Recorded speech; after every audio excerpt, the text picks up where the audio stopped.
Checking the mic. Checking the mic. Yep, I'll be here all week. Thank you. Huh? Talkie Talkerson? Come on, let's go. Contestants, how you doing? Welcome to our show. Why don't you tell me how many people are going to be playing this game?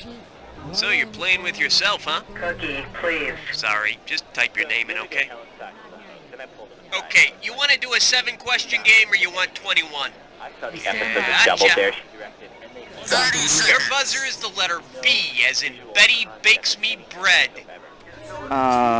Glory. Well, you got ants in your pants, so making it happen. 20 seconds. That's 20.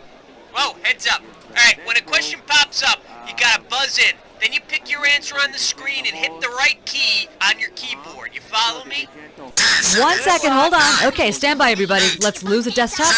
Thank you, and go to black. Great. Cue graphics, and guys, stand by. Here we go. Lemon, you bet your mother freaking tush, homie.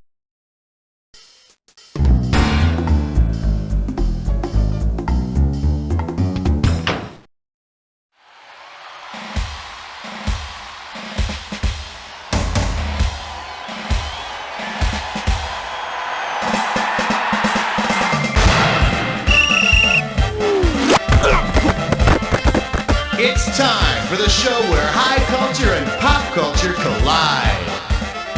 Okay, now this is what I like to see, a bright-eyed, bushy-tailed contestant. All right, we're playing solitaire, just you and the clock. Let's go. All right, come on, hit me. We need a category. We're number one! We're number one! The category? If baseball owners really wanted the fans back, a right answer will get you 2 G's for this question. Okay, listen up. Let's assume you're at a Chicago Cubs game. It's Fan Appreciation Day, and every member of the crowd gets $1,000 for each run the Cubs get. The visiting team never shows up and forfeits the game. How much money does each fan make? $0, $2,000, $9,000, or $15,000?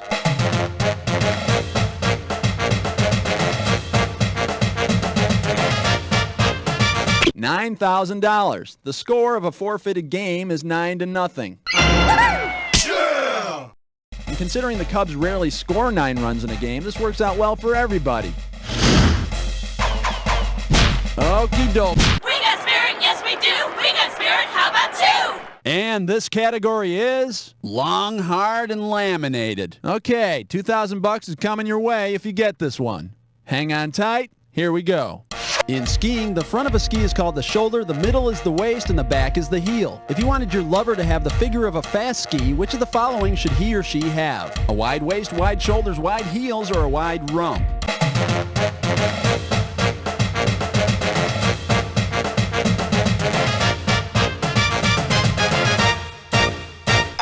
Should have picked this. A wide front, narrow middle, and medium back will maximize your speed. Then throw some bindings on them and the fun really begins. Category time. The category behind this question is, check out those peaches. Okay, this isn't going to be easy, but you're looking at $3,000. Imagine this forgotten scene from A League of Their Own in which Rosie O'Donnell is playing third base, Madonna's moved from the outfield to second base, and Gina Davis is catching. The bases are loaded with nobody out. A ground ball is hit to Madonna at second. She fires to Gina at home plate for 1 out, who then throws to Rosie at third for another out. How will the official scorer notate this double play? 1, 2, 3, 3, 4, 6, 4, 2, 5, or 8, 9, 10?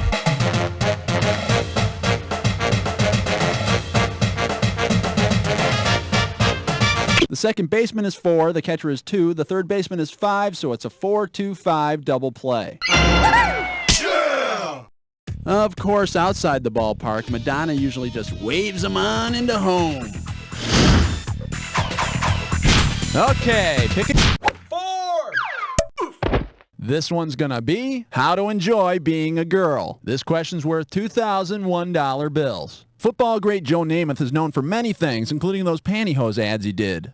If Joe were to come out of retirement and take up a sport in which men often wear pantyhose for training purposes, for which of these could he be preparing? Competitive swimming, surfing, bicycle racing, or relay racing?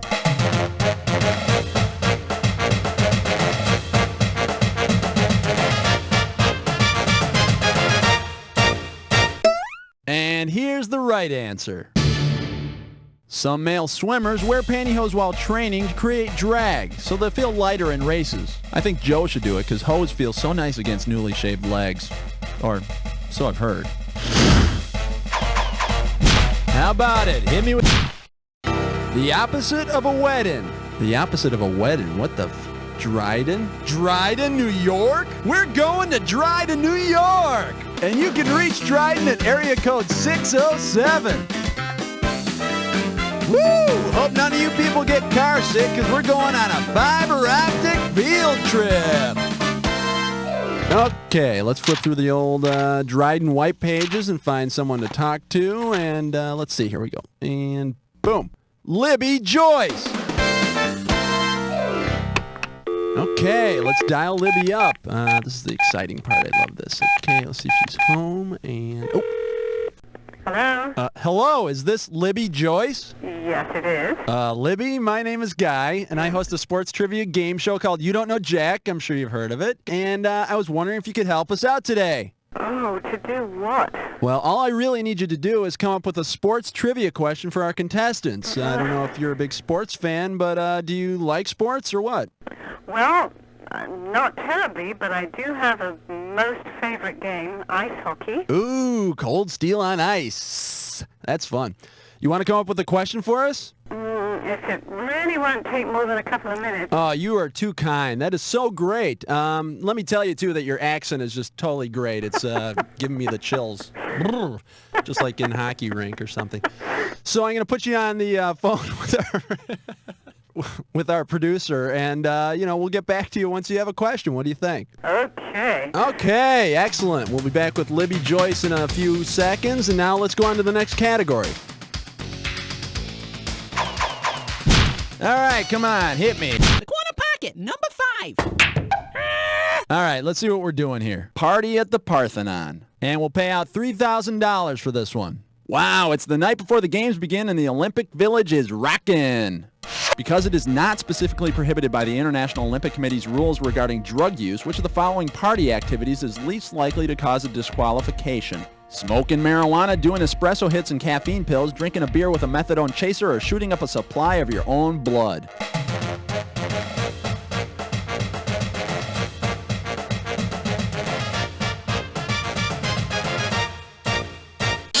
Well, in case you're curious about the correct answer, while marijuana is not specifically prohibited by the IOC, its use can in some circumstances lead to sanctions. On the other hand, pot could explain that whole Jamaican bobsled thing. Okie doke. Uh-oh, press futz mitts grime board. It's time for a Flicker Pistol Stone! This gibberish questions category is cruel and unusual punishment. The opening value is $5,000. All right, to solve this puzzle, you got to think fast, because every second and a half, I'm taking off a little bit of cash. Tell me, with what common sports phrase does this rhyme? Neck tickle, rock grout.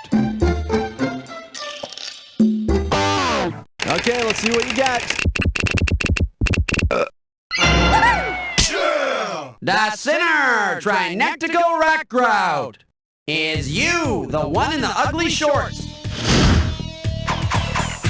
Category time.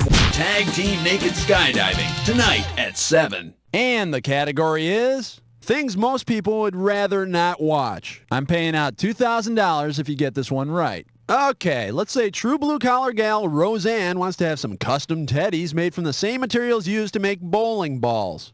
Which of the following will not find its way into Roseanne's collection of teddies made from bowling ball materials? A polyester teddy, a lead teddy, a polyurethane teddy, or a rubber teddy?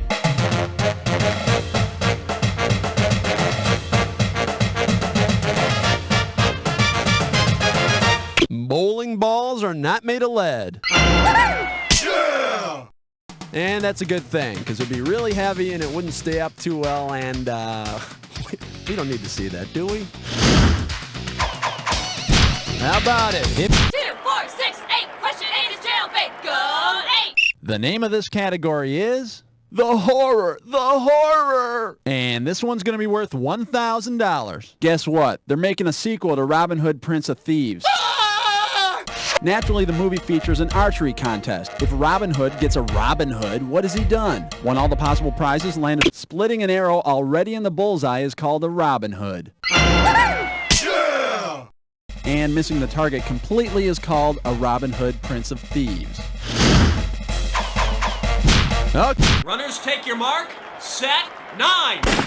Whoops. The category is the Cereal Bowl Games. And this one's going to be worth $2,000. All right, get yourself set. It's time. Because there's no NCAA Division I school that uses this creature as a mascot, which of these cereal spokes figures would be least likely to fill in as a... No, the B could work for the Georgia Tech Yellow Jackets, the college team with a touch of sweet honey. Let's take a look at the correct answer. No rabbits in Division I. Silly rabbit. Division I mascotting is for large, intimidating creatures. All right, come on, hit me. Hang 10. Here's your category. Anything you can do, I can do better. Oh yes, this one's worth 3,000 bananas. Okay, sports fans and Three's Company fanatics, come out wherever you are. Mr. Roper is to Mr. Furley as George Halas is to whom? Mike Singletary, Babe Ruth, Curly Lambeau, or Don Knotts?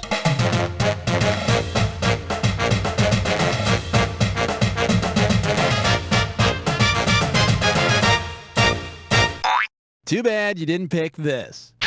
Mr. Roper was landlord on Three's Company before Mr. Furley, and George Halas played right field for the Yankees for 19 games the year before they signed the Babe. Of course, once the Yankees found out George Halas was only pretending to be gay, they kicked him off the team. Okay, that's the end of round 1. Let's move on to round 2. Okay, listen up. In round 2, everything's worth double. You understand what double means? Times 2? Okay, let's go. Okay, we're back on our fiber optic field trip with Libby Joyce from Dryden, New York. Libby, are you there? I am. Great. You got a question for us? Yes, I do have a question. Okay. And I thought that maybe Ken Dryden would be... Wait, Libby, don't... Sorry, I shouldn't be saying this yet. Okay. Oh, dear. I'll keep quiet about what the question is until it's the right time. U-G-L-Y, you ain't got no alibi, 11. So, what's your category? Oh, the category. Okay. Let's call it Hockey Boy. And we'll make this one worth $5,000. Okay. Put your fingers on your buzzers. And the question is, from 1966 to 1969, goalie Ken Dryden won 76 games for the Cornell Big Red hockey team. How many did he lose? 0, 4, 10, or 76? Okay, Libby, how about 4? 4? Ken lost only 4 games in 3 years. Yeah! Go Big Red! Woohoo! Libby, thank you so much for helping us out. I hope you had a good time. Oh, that was so much fun. That was fun for me, too. You've enchanted me, milady. No, seriously, thanks a lot. No problem. Just stay on the line and someone will be with you shortly. Thank you. You're Bye. welcome. Bye-bye. Libby Joyce, everybody. Okay, let's go on to the next category. Okie doke. Oh, that's a 12-pounder, eh? And the category is the wide world of sports, fashion. And this is $4,000 here. Hope you're ready, because here's one coming at you. The sports world seems to stay pretty much on top of the latest fashion trends, but which one of the following professional sports leagues has yet to don a trendy salary cap? Major League Baseball, NBA, NFL, or NHL?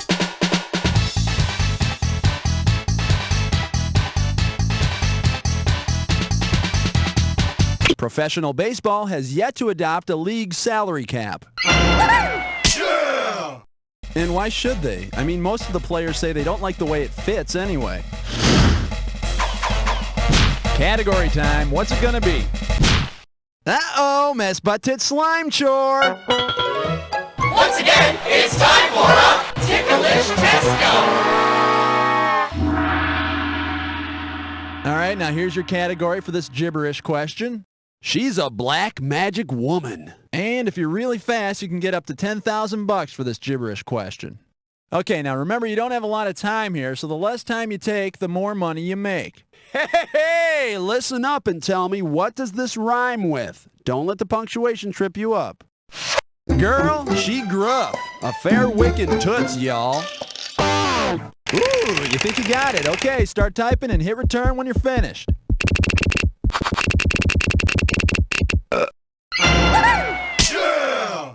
Hey, say what you will, but they're still the only ones with the helmet cam. How about it? Hit me with the category. All sports, all the time. You're tuned to 14. The category? Line your pockets. A right answer will get you 2 G's for this question. Okay, I understand the pocket watch and the pocket calculator, pocket protector, and even the pocket fisherman, but tell me this. What do you have in your pants if you're carrying around Pocket Hercules? A decathlon winner, a Turkish weightlifter, a winner of the Ironman triathlon. 4'11" Turkish weightlifter Naim Suleimanoglu is known to the world as Pocket Hercules.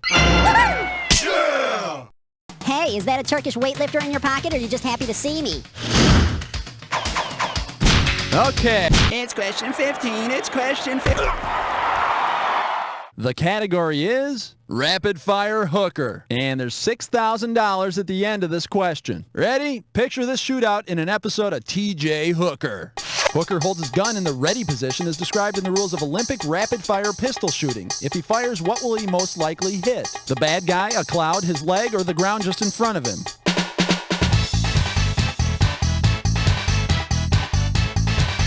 He'd hit the ground just in front of him. A pistol in the ready position is pointed at no more than a 45-degree angle off the ground.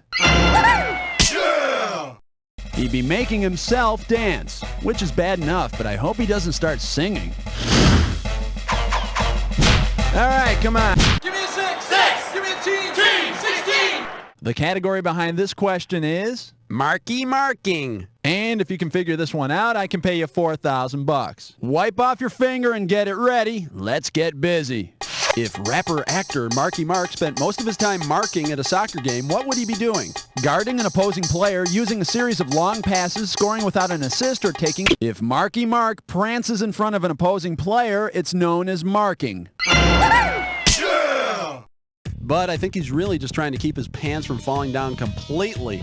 I see London. Okie doke.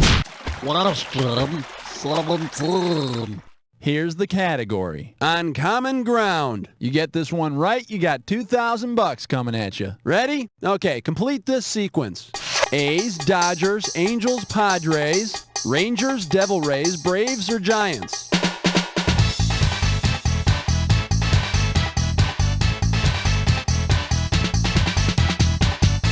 The Giants are based in California, just like the Dodgers, the Angels, the A's, and the Padres.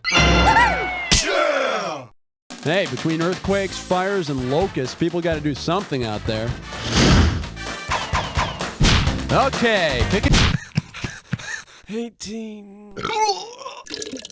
And this category is a history of bad music. And this one's $4,000 for a right answer. Okay, coming at you. Heads up. Based on its title alone, which tune would make the most appropriate theme song for volleyball creator William G. Morgan? Muskrat Love, 3 Times a Lady, Gypsies, Tramps, and Thieves, or YMCA?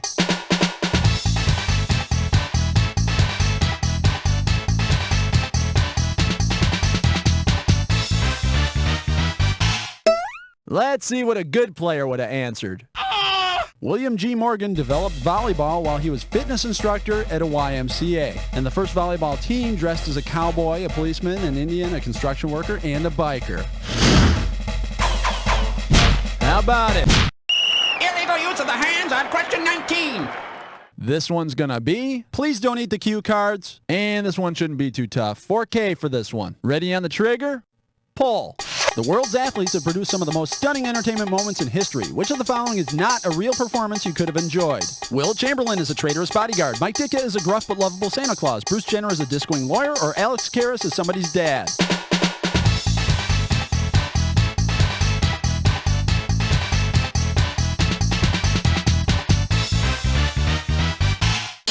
Here's what you should have guessed. Mike Ditka has never appeared as a gruff but lovable Santa Claus. But if he had, he would have whipped those elves' asses into shape pronto. Category 20.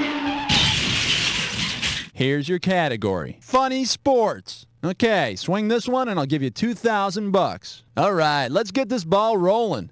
If Ronald McDonald were to lose his regular job, where else could he go? At the rodeo, the clowns distract the bulls when the riders get bucked off. Yeah! So call him Ronald McRodeo Clown. Or if he's not careful, call him Hamburger. Okie doke, give me a category.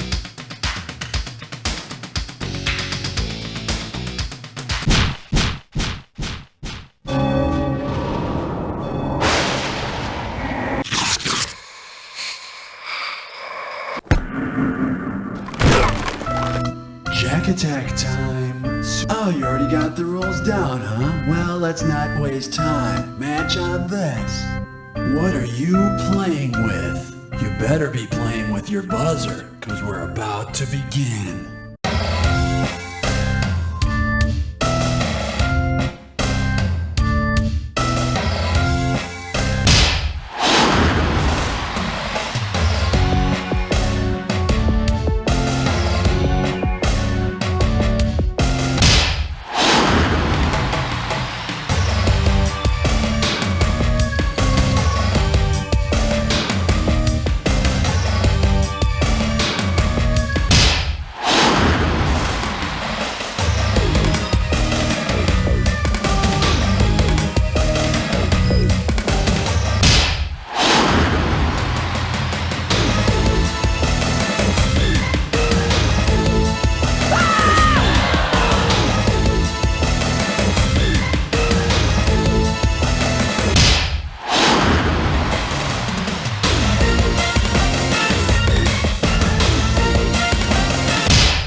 Sweep, but the question is, how did it sweeten your final score? That's the game! Player, after a performance like this one, you deserve to have your own star on the Sports Trivia Walk of Fame. And I promise you, if you ever get that star, I'll be the first one to step on it, because... You don't know Jack! Great show, everybody. Can we please cue the commercials? And Cookie, can you tell me the story about these contestants? What's happening? All right, if you want to play again, you just gotta let me know whenever you're ready, okay? Sliced it again. You're not keeping your head down. I know, but I can't. Because your hairpiece keeps slipping. What? How did you know I wear a hairpiece? Come on, Joe. Everyone knows. Stick a flag in it and you could spot that thing teeing off from a par 5. Here, try mine. It's from the folks at Mr. Divot. Wow, it feels like grass. It is grass. That's the genius behind the Mr. Divot hairpiece system. I can grow my own replacements, and it comes in lots of designer colors: Midsummer Burn, Autumn Harvest, and New Kentucky Bluegrass. Oh, sounds great, but, will it come loose while I'm golfing? Not even with the 9-iron. Come on, let's go replace that divot. You mean Mr. Divot. Yeah. Mr. Divot hairpieces are available at all fine salons and garden centers. I guess it shook my confidence. Sometimes at the club, I worried that the other guys were making fun of my pinkies. I knew my pinkies were a problem, but I didn't know they were that bad. A weak pinky. I have had weak pinkies all of my life. They're frail, they're limp. The contract was signed, and then he leaned in to shake my hand, and damn it! My pinky screwed it up for me again! In today's world, nothing commands more respect than a strong, sexy pinky. But piano lessons are expensive, and who has time to go to the gym? Well, now you can get the powerful pinkies you've always dreamed of in just minutes a day, right in your own home. With this, the Power Pinker. It looks like a finger prison! Don't just sit there clicking that remote wondering what it would be like. Dare to experience true pinky power! I own my own company and business is booming. If a client gets antsy, I just challenge him to a friendly finger wrestling match. Finally, I can face my pinky. Every now and then, I'll be in a bar, and I'll catch a woman trying to check out my pinky. That's when I know she's mine. The Power Pinker. Why be ashamed if your pinky's a second longer?